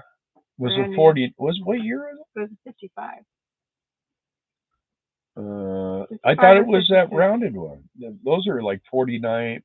Oh, 49, he 50, told me it 50 was. what? I think he said it was a 55. But anyway,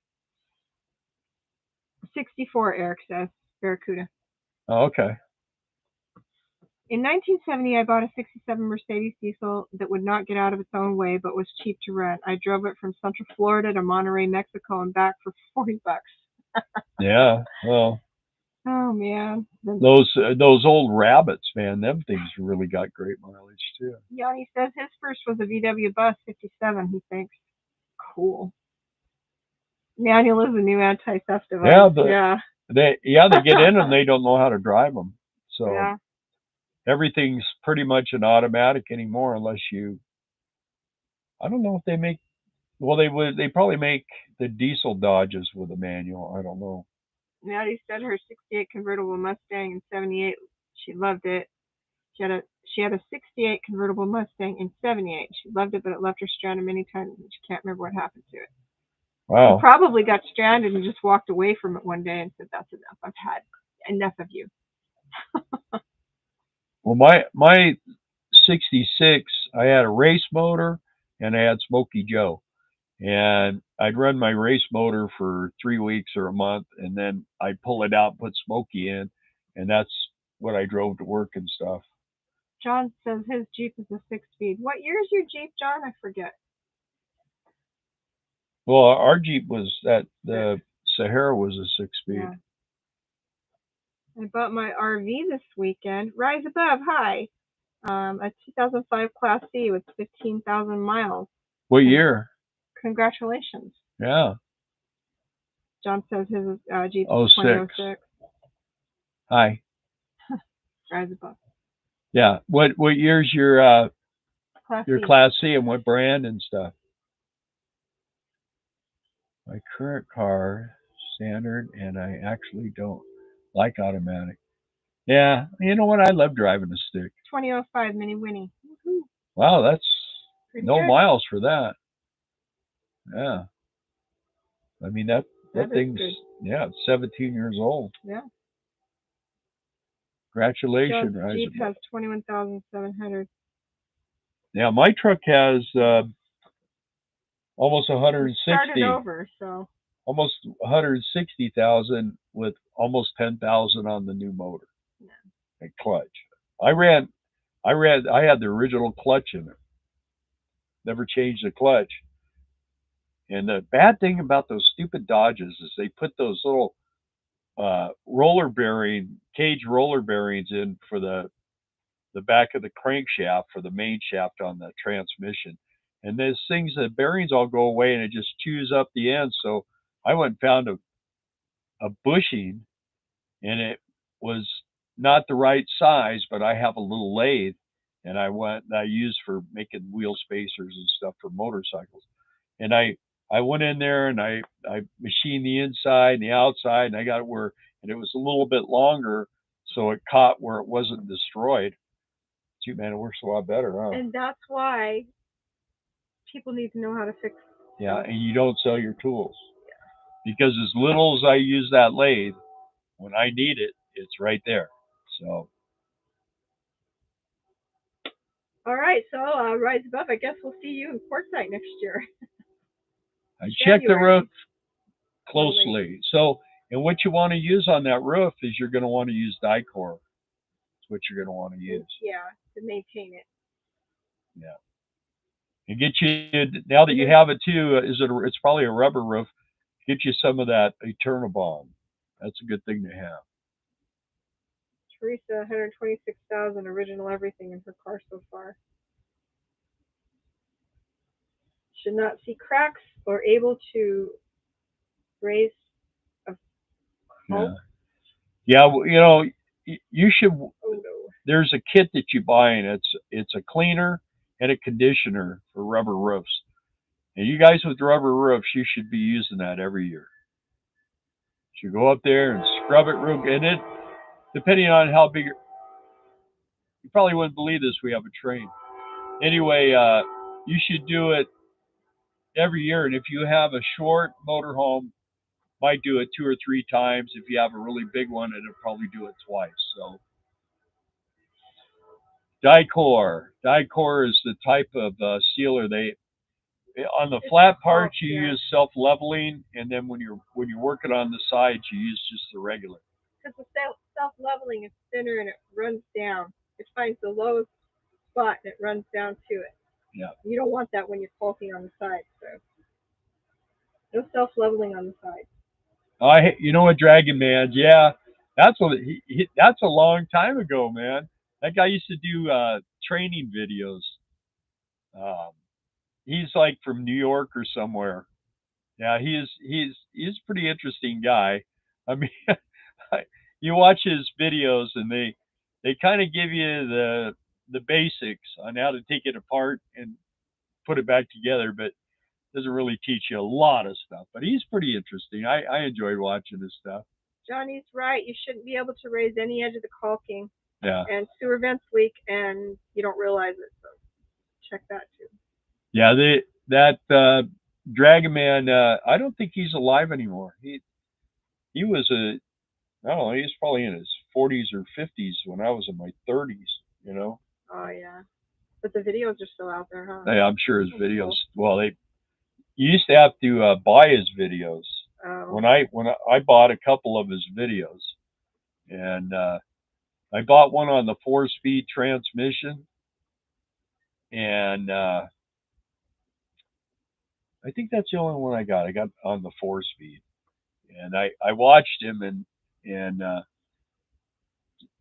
I mean, he basically kind of, like I say, he taught you how to take it apart and put it back together, but he didn't show you a lot of stuff that later on I realized you got to know all the other stuff. So that's the hard part. The easy part's taking it apart and putting it back together. It's taking it apart and putting it back together right. That's the hard part. Our youngest is currently in a closet with all her family because Little Rock is having tornado warnings. Really? Yeah. Cindy is? Yeah. Where is she? She just texted me. Oh, really? Well, I know it's going pretty crazy over there. What's that? He's still putting them out. Okay. Well, I'll have to look. See if it's the same guy. Because especially for Mom in Jacksonville. Oh yeah. He had a motorcycle that had a big dragon head. I don't know if he still has that. It came over the top of him. That's how he got the name Dragon Man. So I'll be right back. Tornado watch for us. I'm drinking water.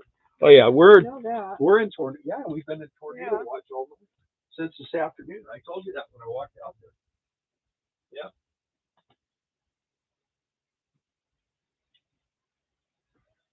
Yeah. Anyway, I am ready for some just calm weather. I know nobody's ever happy, are they?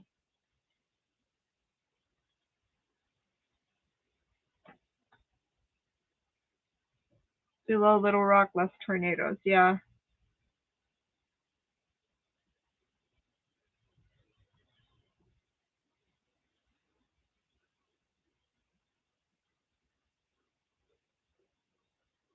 These hills up. Yeah, I think because they smack into the hills and that stops their trajectory, Johnny. Tornadoes. April showers brings May flowers, but only if they're perennials.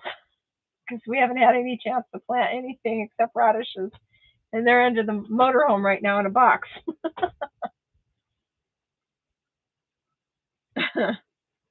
What are you doing, Mr. Billy? What are you doing? Cage is stacked out. Yeah, he's over there. He thinks he's not asleep though. His eyes are open. Nobody sure looks comfy. Yeah, he does. Show them. Want to see Cage?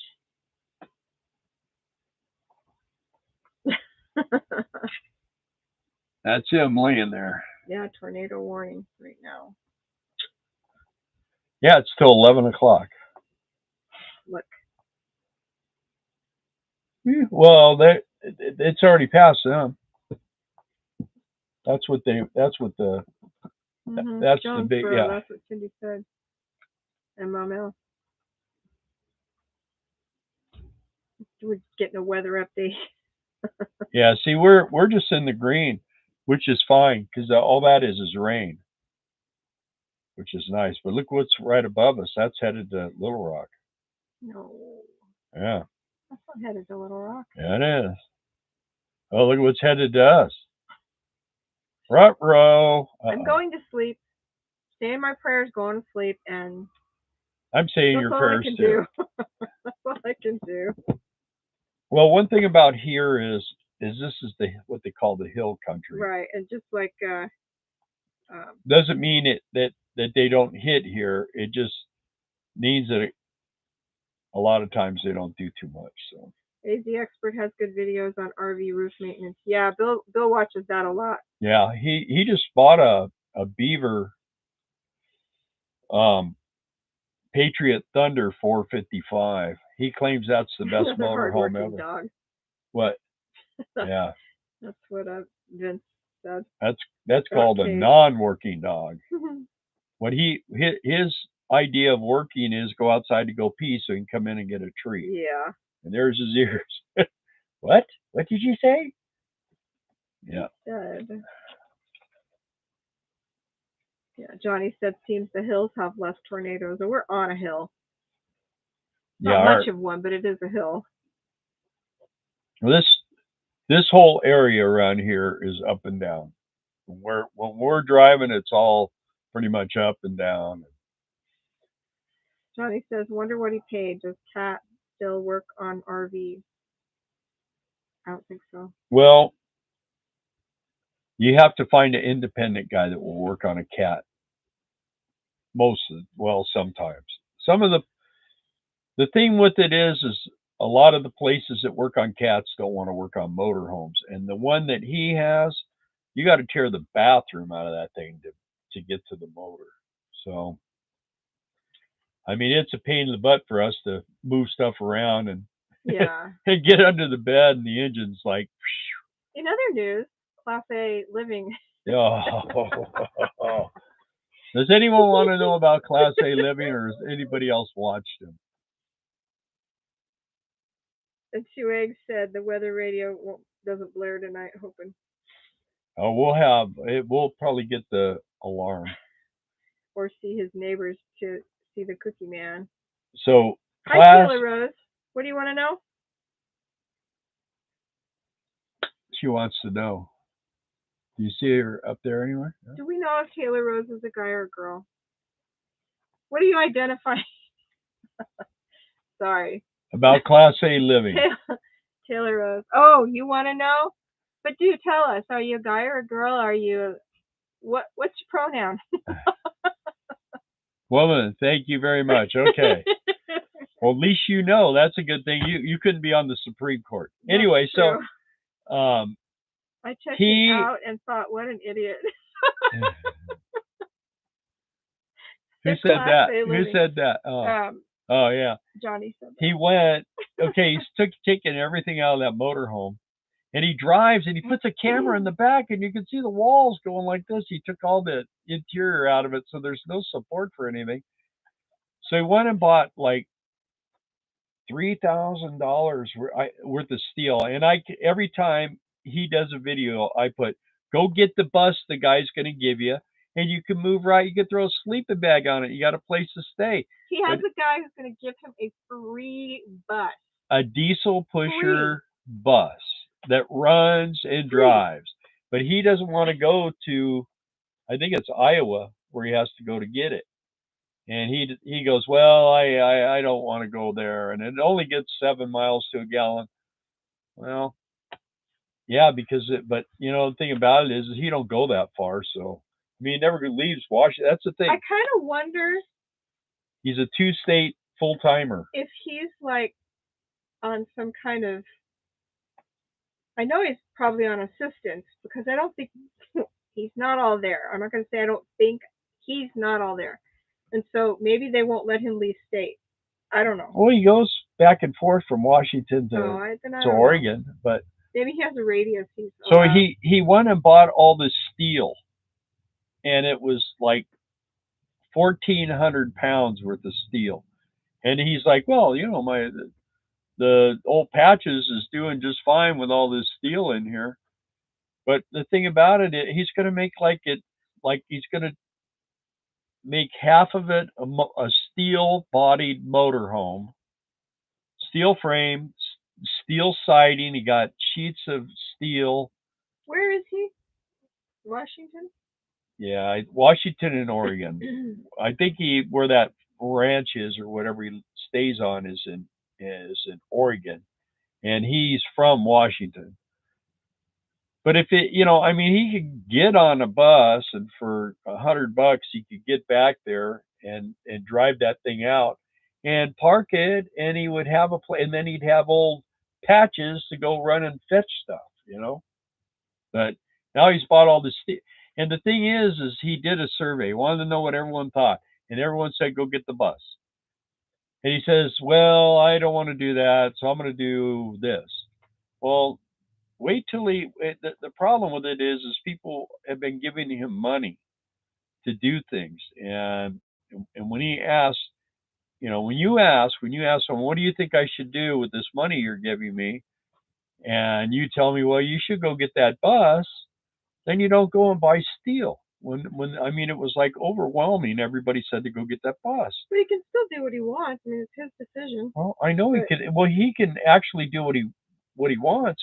But as far as I'm concerned, if I don't give him any money, but if I was giving him money and he did that, I'd never give him any more money. And people that do give him money should give it without caring what he does with it. And if they care that he's not going to use it for what they want him to, then they shouldn't give it. Yeah, but see, the thing is Just saying. the thing is it's like, don't jump off the bridge, and he jumps off the bridge and he dies. I mean, he doesn't take any advice, and you don't if you're unwilling to listen to people and then not take their people watch his channel. He has a lot of views and a lot of subscribers, and yeah, but that may change. May change. I think some people. Carlos and Linda. I think some people are just waiting to watch him jump off the bridge. Is what it is. So. I think so. Hello from Mount Carmel Junction, Utah. 50+ mile per hour gust. Yeah. Hopefully you're parked. Yeah, I think the highest winds we were ever in was in South Dakota that time, right? I think they were like 60, 65 miles, and it was unrolling our awning over our slide out. We had to stop. And I took duct tape and taped it to keep Gorilla Tape to keep it from unrolling. Steve says, "I keep watching just to see what's next." He's from Vancouver. But why ask? But where that ranch is, it's because when you generate a post on YouTube, you have the option of creating a poll, and I think he saw that and went, "Hey." That's what he did. Yeah, well, and he asked everybody, "What do you think I should do?" And he had like 3 or 4 different things that he buy this land, which he found out that he couldn't buy the land because they wouldn't let him do what he wanted to do, and the bus. And I kept telling him, you ought to get a bus, a school bus. You can get a school bus up by where he's at. He can get a school bus for about $2,500, and he never answered. One time he said, "Well, where's that?" And I sent him the link to it, and he never said any more. So this one guy was telling him, "Hey, I've got a bus, a diesel pusher. It's 40 foot long, and I'll give it to you." Well, and he won't do it. He won't do it because he's afraid to leave, I guess, where he's at.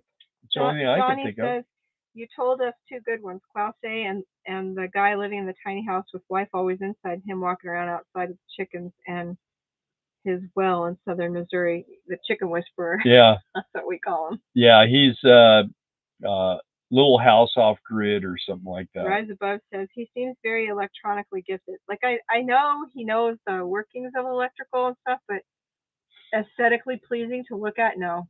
He staples those wires, well, when it had something to staple to, he would staple the wires from one end of the RV to the other. Just staple them, just staple them.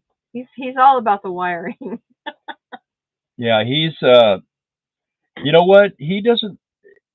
I don't know what he is, but what the thing is, he keeps saying that he wants to work on RVs. Well, if he does to someone's RV what he did to his, he's going to be in big trouble because you can't say, well, I can't fix the water heater. Let's just go get this like one you'd put in a bathroom in a in a shop Yeah. or something, a little hot water heater.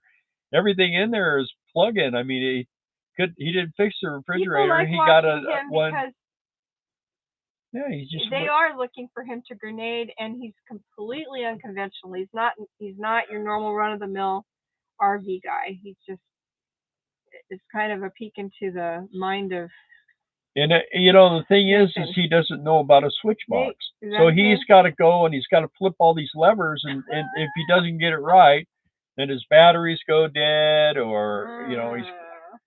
And that one time where he was working on his motorhome and it flipped off the jack or something, poked a hole in his gas Yeah. tank, and all this gas and he was on a street, and they had to have the fire trucks come and the whole thing, and he had towing, so he got it towed home, and he took that tank out, and he was welding it.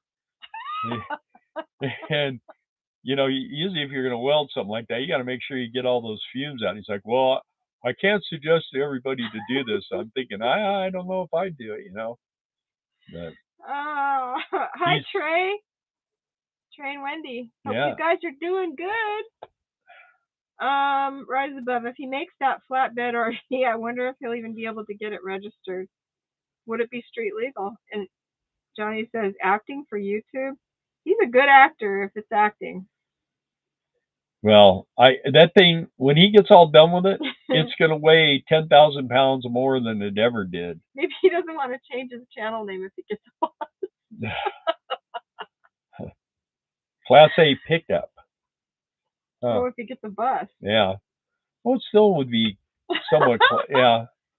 I don't know. Class A bus living. Yeah. Well, the thing about it is he always says that he would love to have a bus, but the thing is he claims he was going to go down to Arizona and go to Quartzsite and all. He won't. I mean, he's got the deal. Walmart rest stop, back to the garage. Yeah. He's like the trilogy of whatever. But anyway, yeah. He's interesting. Yeah, but you know what? He makes a great burrito.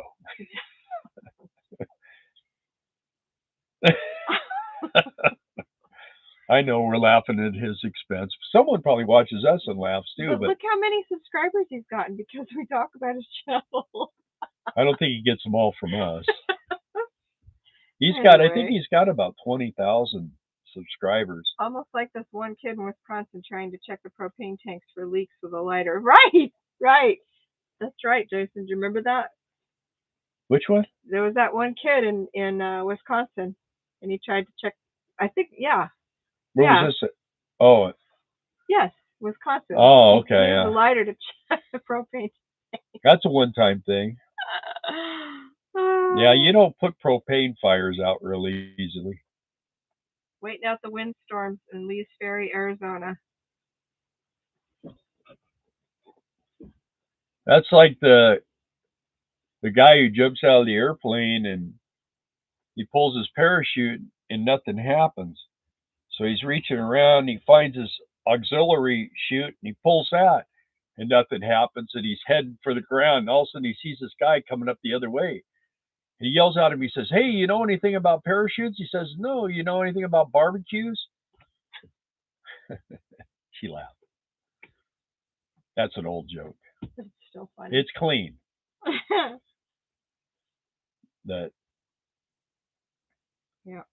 Yeah, that's what I'm saying. You know what? These young kids, they're not being educated on basics.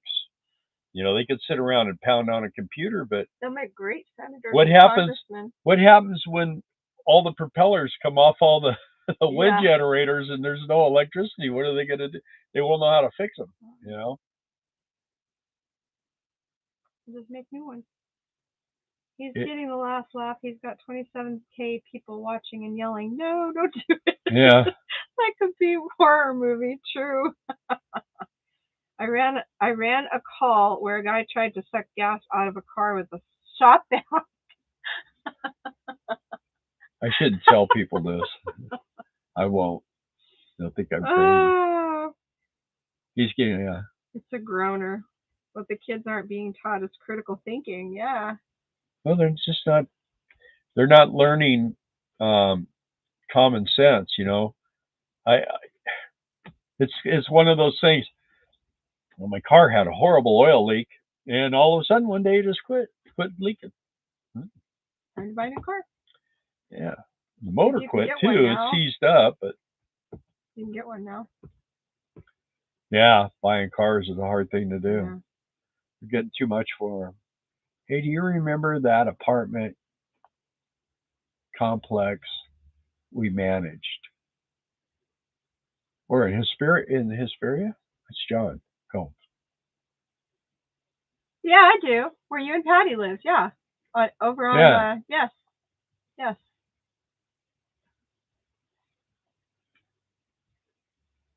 Yes. Yeah. And Yes. your point being? Burned the house and garage up. Yeah. I don't doubt it. It was a shop vac. And the guy who was siphoning gas from his truck with a candle for light. I do vaguely remember that. I think he caught the garage on fire? Did he? Or did he remind us? I had a guy. Years ago.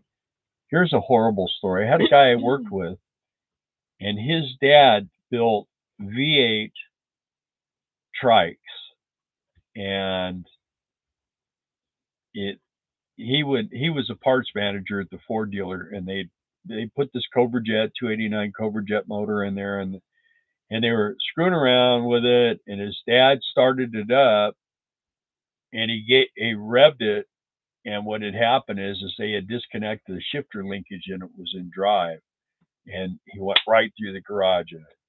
Well, let's just say he didn't survive. That was horrible, huh? Was that a horrible story? Anyone else got it? All over the map with your I believe certain brains are designed for certain jobs, mechanical, sales, etc. Boom. That guy did.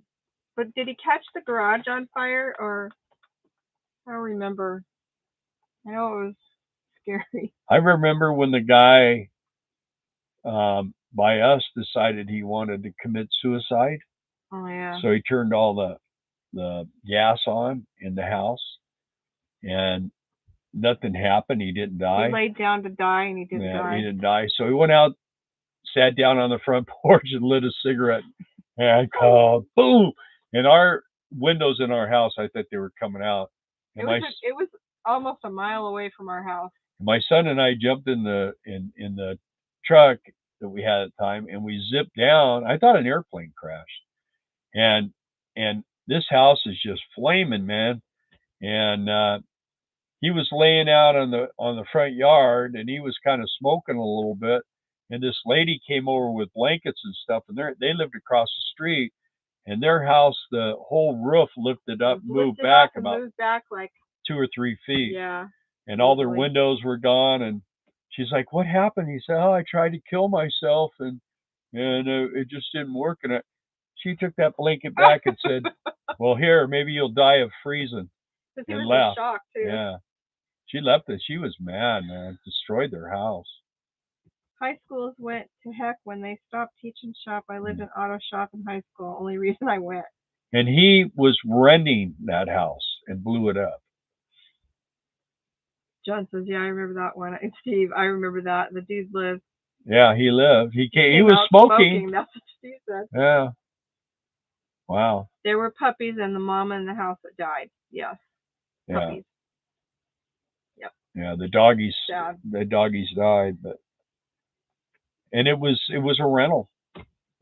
They blew these people's rental. There was like two rentals. There was like a house, and then this was like a granny house, and he was renting the granny house, and he blew the granny house up and destroyed the other house. So that there went their income all at one time. All because of a renter. Yeah. Lousy tenant. Look at him now. His foot goes like this every once in a while. He's sleeping good. But we're going to go bye-bye.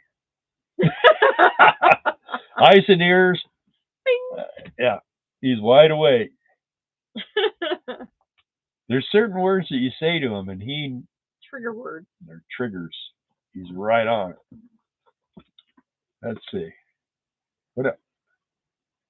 Beach, I'm going to check this weather report. What? Beach, Treat? bye-bye, bath, treat. Boat. Who wants to take a bath? You don't like that one. See, there's what's coming. I don't want to see that. I don't want to see that.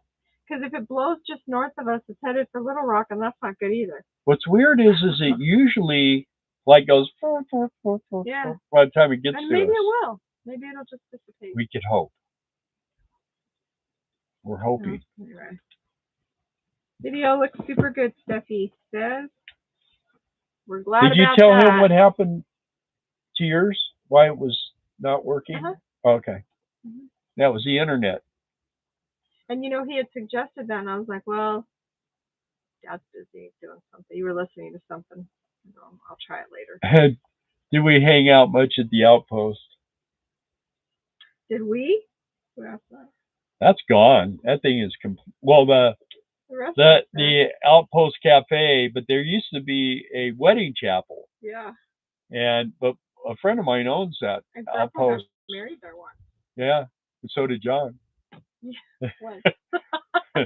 And my buddy owns that place. I think he still owns it. We haven't been there in a long time, Mike. but yeah, Mike, he is a really good guy. I used to work on his bike. My grandmother lived on that same street. Small world. Yep.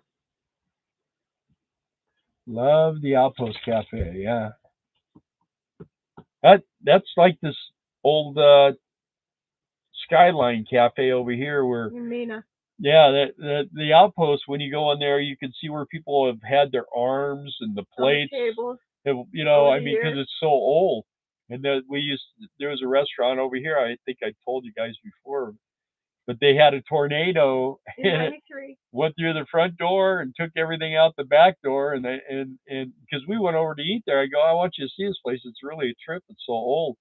And we walked in there. It was all like brand new. And I said, what the heck happened? She goes, a tornado came in the front door, went out the back door, and took everything. So we had to put all new stuff in it. So it's crazy, huh? Yeah. As of 3 years ago, Mike still owned it. He always asked how you two were doing.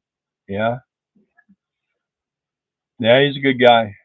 Our dog Gracie's treat driven too. I've never ever known a dog that's so into food as this guy. It's disgusting. He just lives to eat. It's basically, I mean, I don't know. What would you expect to pay for RV storage in Southern California, 29 foot?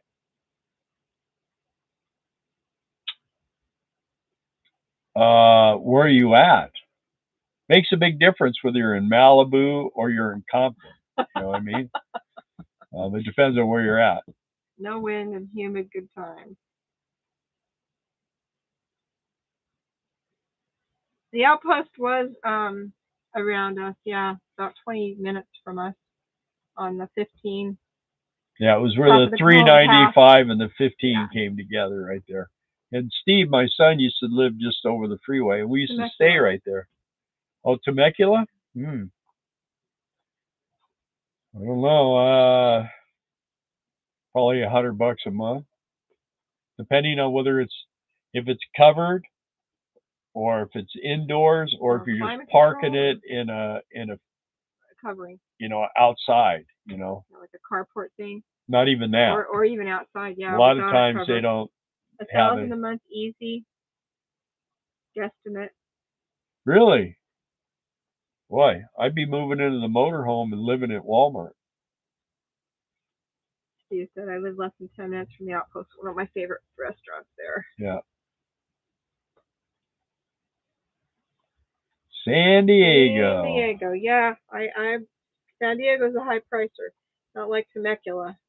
Yeah, but Temecula has kind of gotten grown up. pricier. Yeah, it's More grown people up. moved in, and I remember we true. used to drive through Temecula and Nothing it but was like a desert. dirt road. Right. Yeah. It's not like that anymore. Very civilized. Yeah. Break-ins ever? Where, Johnny? I ate at the outpost a lot. Yeah, driving truck. John would stop there. Yeah. And family met you there a couple times, as I recall.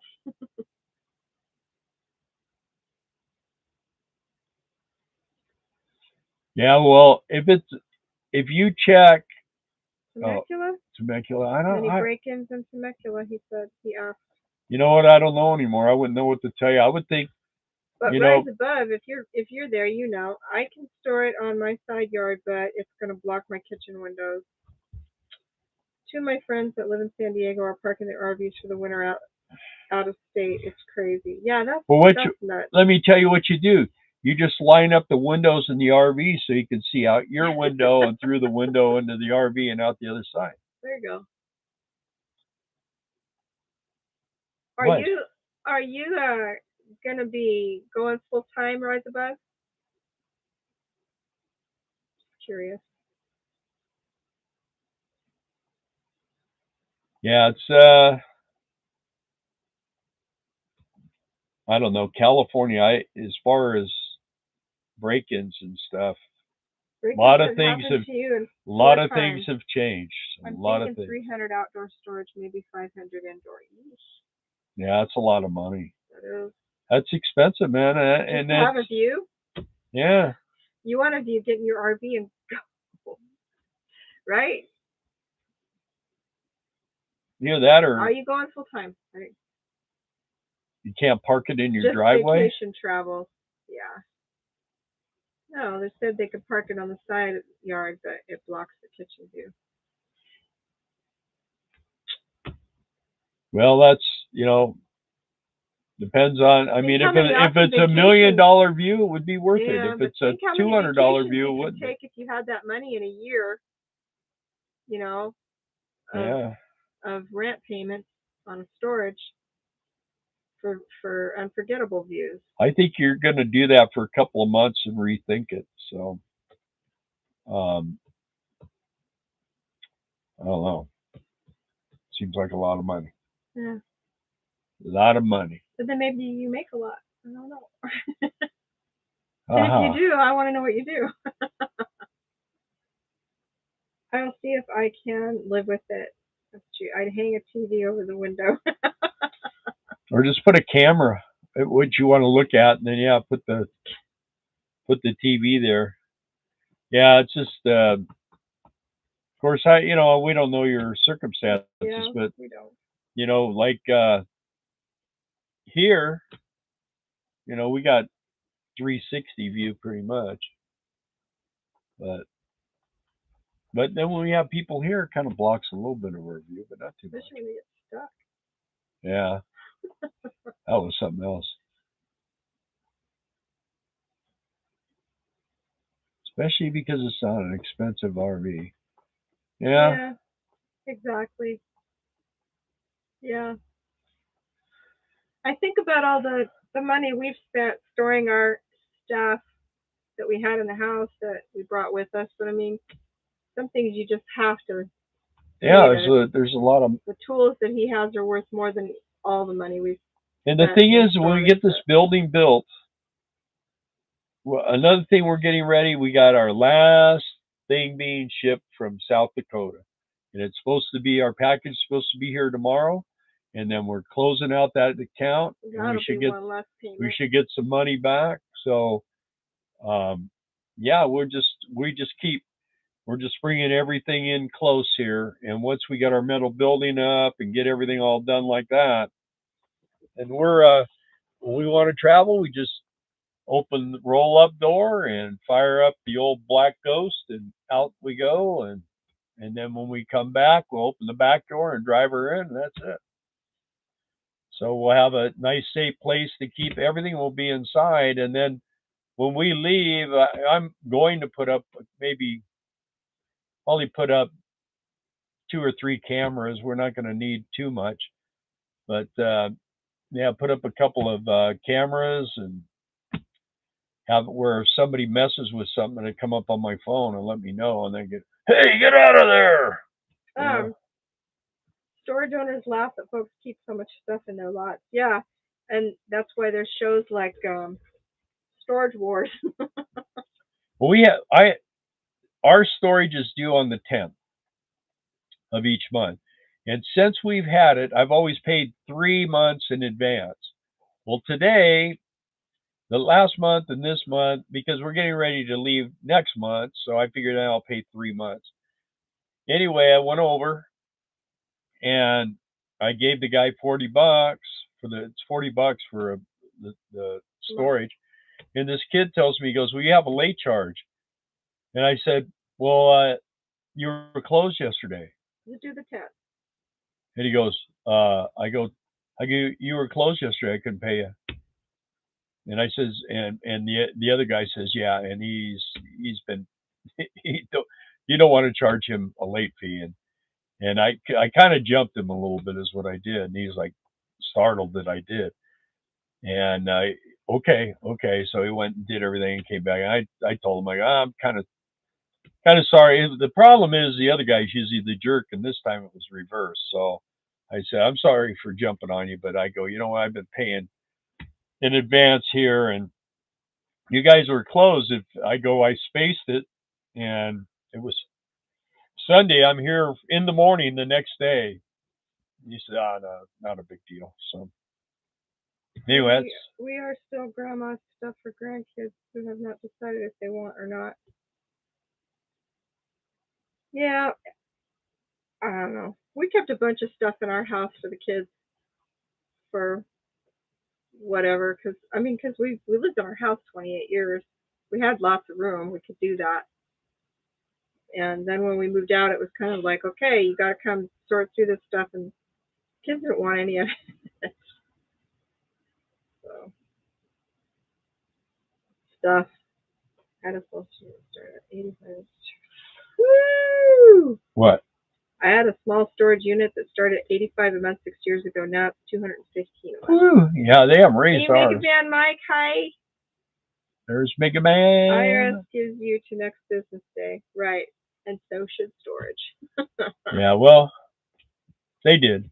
Yeah. So they're cool. I mean, and the guy that runs that place over there, if they charge me, I guarantee I get my money back. No doubt about it. But they don't know you. Like, I also can't get rid of all the stuff either. I know. And you know what's weird is I have a hard time throwing broken stuff away. I can fix that, you know. But the thing would be is if I ever get everything over here and get all my stuff set up again, then I will fix everything. Now he's doing research for you, Rise Above.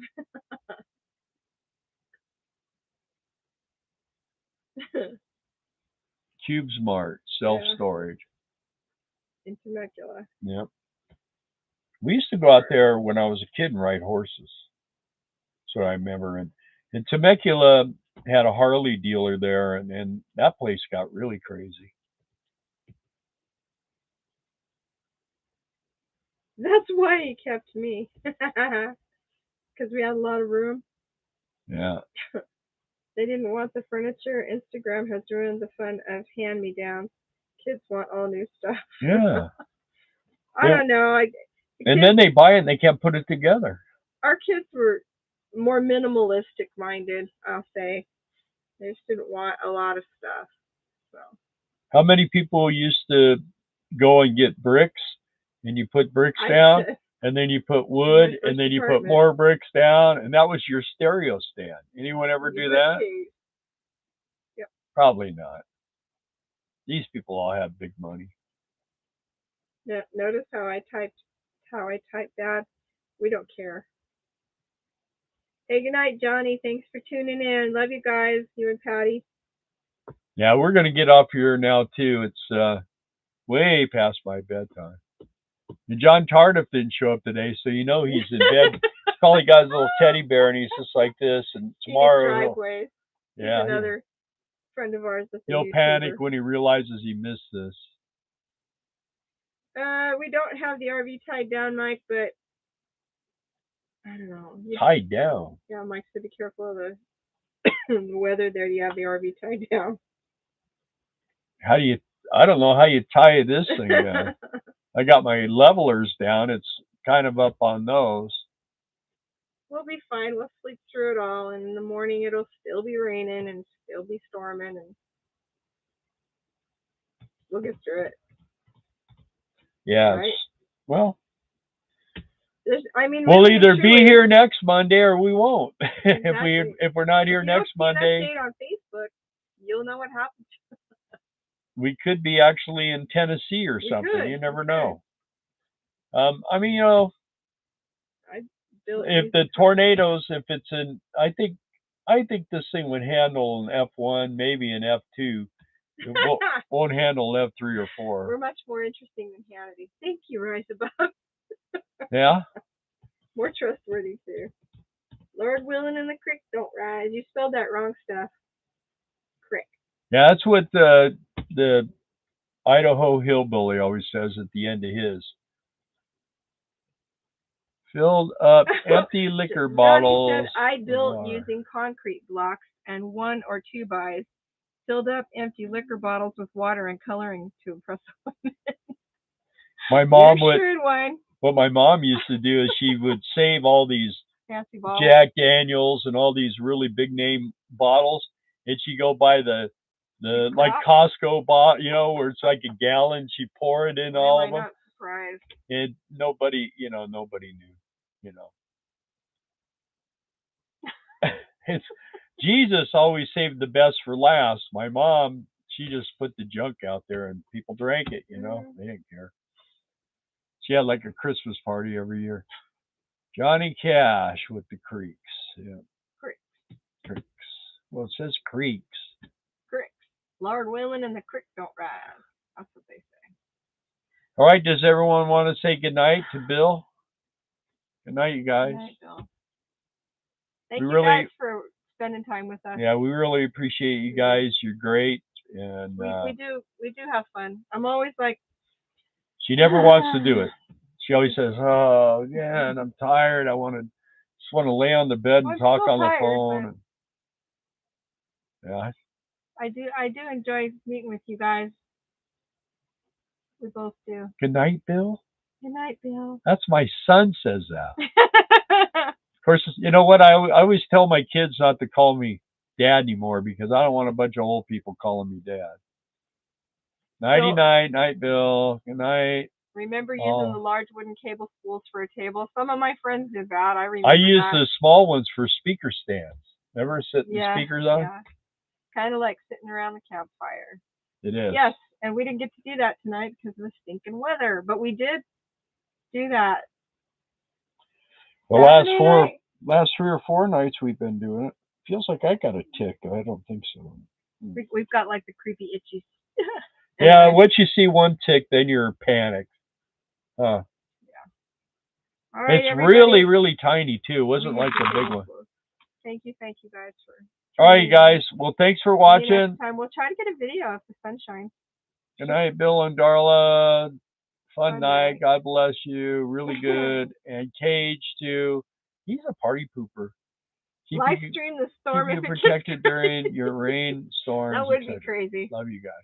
All right, love you guys too. All right. Good night, guys. Be good. God bless.